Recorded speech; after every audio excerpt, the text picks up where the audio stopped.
Want to talk about a wide receiver in the draft? We can do that. I did that here in Cincinnati yesterday, and I'm going to share with you what exactly that means. Good morning to you. Good Thursday morning. I'm Dejan Kovacevic of DK Pittsburgh Sports. This is Daily Shot of Steelers. It comes your way bright and early every weekday if you're into hockey and or baseball. I also offer daily shots of Penguins and Pirates where you found this. And speaking of baseball, I'm in Cincinnati to cover the Pirates opener today, season opener against the Reds. And Smith-Njigba just made the Pirates roster after a superb spring. He is the brother of Jaxon Smith-Njigba, who is expected to be the top wide receiver taken in the draft. Now, when exactly he'll be taken, it's hard to tell because you have to go through each of the individual teams and their needs. And then there are some defensive players who look like they're sure bets to be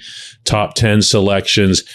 At least 4 quarterbacks in the top 5 for sure, in the top 10. So there is a possibility that Smith-Njigba falls into the Steelers' range. And when I say the range, I'm going to keep using Omar Khan's words against him when he said that they'd entertain the idea of moving up if there was a player that they really liked. So 17 overall is not unrealistic to think that Smith-Njigba could fall that far. However, when I brought that up with his brother, he goes, "What? Get out of here. He's top 10. He's top 10. That's fine. He might be a top 10 talent. Doesn't mean you're a top 10 draft pick. Again, because of the needs. And if I hear you correctly right now in your head listening to this, you're saying, well, the Steelers don't have a need at wide receiver. Why would they take a wide receiver? Well, you might want to take a look at some film of this guy.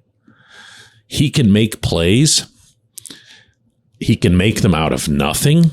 He has phenomenal body control. He has terrific acceleration when it comes to yards after the catch.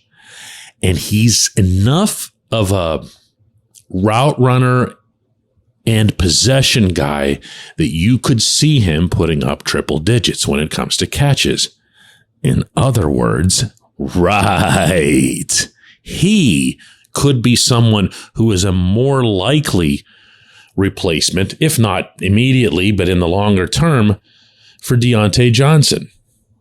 An upgraded Deontay, I think possibly a significantly upgraded Deontay. What can you expect at Point Park University in downtown Pittsburgh? Respect, rigor, relevance. That's the Point Park pledge. You'll be treated with respect while being challenged and supported academically to graduate with career-ready, relevant skills. Visit pointpark.edu to learn more. Now, am I taking a shot at Deontay when I say that? I mean, yeah, a little bit. I don't want to keep repeating the same criticisms of him over and over again, especially if you're a regular listener. You've already heard how I feel about his drops in big situations, how he tends to fold in those situations in general, the curling backward and losing yardage, all that stuff.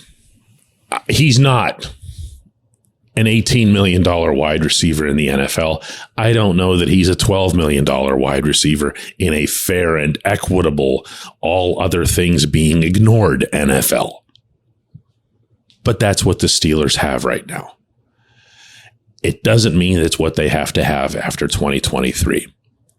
If you had a wide receiving core, hear me out, of George Pickens, a healthy Calvin Austin III, I assume nothing where CA3 is concerned until he comes in and just has a clean bill. And someone who is a dynamic / possession type guy like Smith-Njigba, all of a sudden you've got a very different looking offense from your most important weapons standpoint. What did Ben Roethlisberger always say to management? What was his plea? Get me weapons. Get me weapons. Well, if you want to be fair to Kenny, and I think the Steelers have certainly done a lot of things right in that regard already this offseason as it relates to the offensive line, you'll get him a couple of other weapons. You'll get him someone who's more reliable than Deontay as your principal receiver, and you'll get him somehow, some way, even though he really doesn't have those guys in his backfield, a running back who can catch the ball too. We never talk about this, by the way. Did you notice that? We never talk about Najee Harris and Jaylen Warren not adding to the passing attack. And maybe it's because we blame it on Matt Canada or whatever, but that's another subject for another day. I think Kenny would benefit immensely from having both of those weapons. But the first of those weapons is way harder to find. And for those of you who enjoy, for whatever reason, comparing the Steelers' current weapons at wide receiver to what is enjoyed here in Cincinnati, no. And I'll say that into infinity, or at least until the reality changes. No.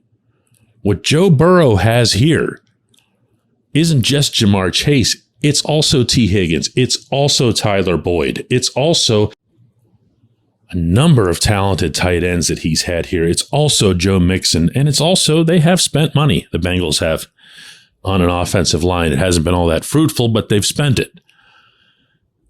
If you want Kenny to have weaponry like that, if you want Kenny to ascend to that level or close to that level, it's going to take an upgrade on WR1. And Jaxon Smith-Njigba is an upgrade on WR1. And I would not rule out that if he falls to 17, that whatever other plans or designs the Steelers might have had could go right out the window. When we come back, J1Q.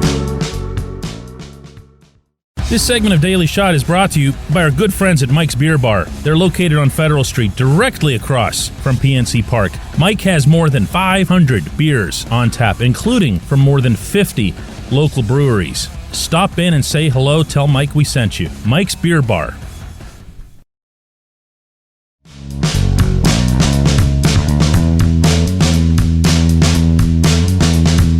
Today's J1Q comes from Ken, who wonders if the Steelers are going all in on the defensive line front when it comes to the first few picks that they've got in this draft. Ken, there are voluminous signs to that effect. If you were to analyze all the different pro days, how many representatives the Steelers had at each one, who those representatives were, and how high they rank or how low they rank in the Steelers hierarchy, you would emerge from that process thoroughly convinced that it's going to be a defensive lineman. It's going to be at least one defensive lineman out of those three picks, 17, 32, and 49. You just would. Doesn't mean it would come to pass. This came up in one of Mike Tomlin's 2 sessions out in Phoenix this week, where he laughed. He literally laughed when it came up that the Steelers have this many guys at that pro day or whatever else. He said, you guys looking at stuff like that, you're completely wasting your time. Now, do you buy that? Or do you think that might be part of a smokescreen or whatever? I don't know. But I do know that if I were the GM or I were the head coach, or for that matter, if I were Andy Weidel in his position, I'd want to lay my own eyes on who I'm taking. I don't care what kind of signs I'm sending to the rest of the league or what it'll mean to the teams picking at 18, 33, and 50. Okay, I don't care. I need to see this player. I need to meet this player. I need to take him out for dinner and take every other opportunity to get to know as much as I can, because so much rides on these picks. Defensive line remains my own personal favorite for what they'd take. That doesn't mean that I'm making that as a prediction. It means it's the one that I would choose if it were up to me. I think it would make the biggest impact on this team. I will, for the sake of conversation, for the sake of consideration, throw out different possibilities like I did in the opening segment today. I was reminded of that by running into the kid's brother here in Cincinnati yesterday. But all the same, it was like, okay, what would happen if? But I still, the more that time passes and the more, this is important too, the way that the Steelers have addressed other things that I thought they might address in the draft, notably guard, tackle, really across the board with the offensive line, the more I'm convinced that it's going to be the defensive line. They know they need trenches. And the way they've gone about the offensive trenches is to go and spend a lot of money. I'm just really close to convinced that they're going to take the draft. They're going to use the draft to take care of the other side of the football. And it'll be the first time in a long time that they've done that with their top couple of picks. I appreciate the question. I appreciate everybody listening to Daily Shot of Steelers. We'll do one more of these tomorrow.